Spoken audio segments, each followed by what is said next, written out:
to protest against the inhuman genocide that is going on against the Palestinian people, and the support being extended to the Israel regime by the government of India in blatant violation of our time-tested policy of solidarity with the Palestinian people who fight for their own land.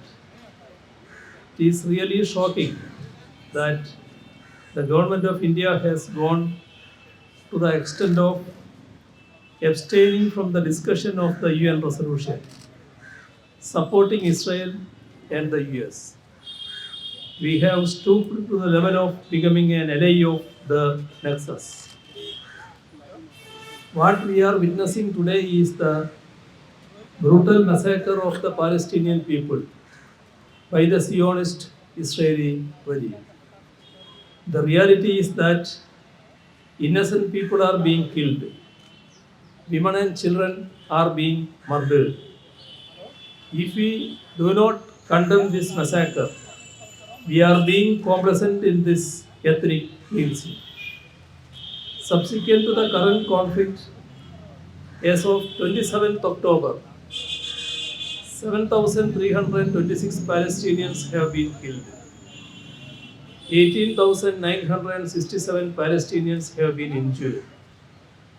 1.4 million Palestinians have been uprooted, and 27,781 residential units have been destroyed in Gaza alone.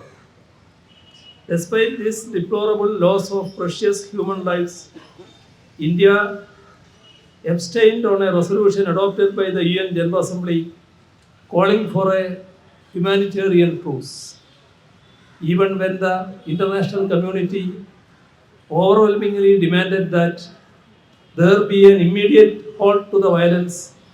India chose not to support it, laying bare the current administration's blind support to the US-backed Zionist regime in Israel. Strong protest should be registered over India's shameful vote of abstention. We should be ashamed. The emergency session of the UN General Assembly was called under the Uniting for Peace mandate.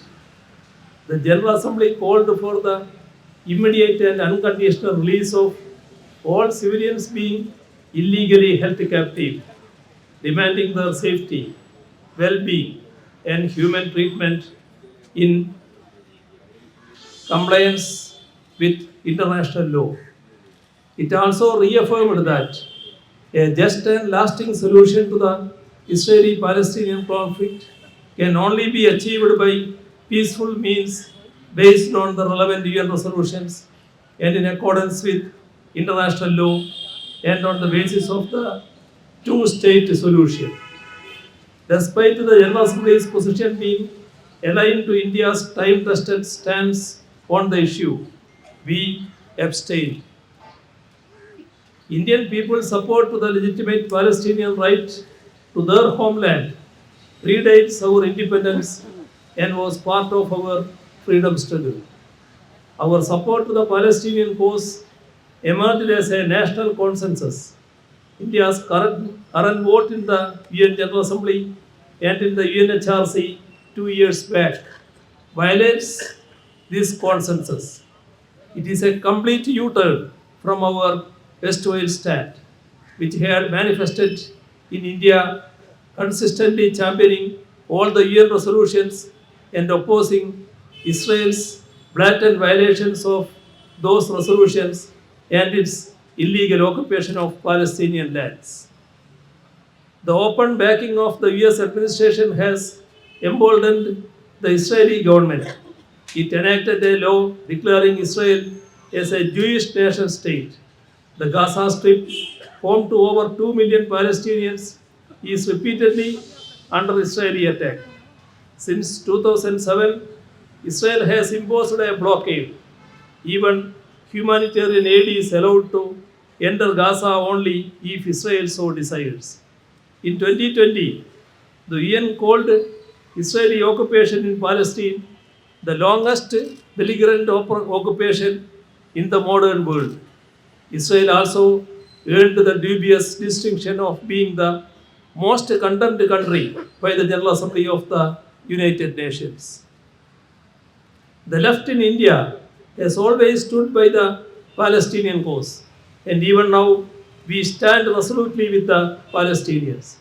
It is evident in the joint statement issued by the CPIM and CPI yesterday. Respecting the overwhelming mandate of the UN General Assembly, there must be an immediate ceasefire. Let me conclude by once again expressing solidarity with the people of Palestine and the cause of Palestine.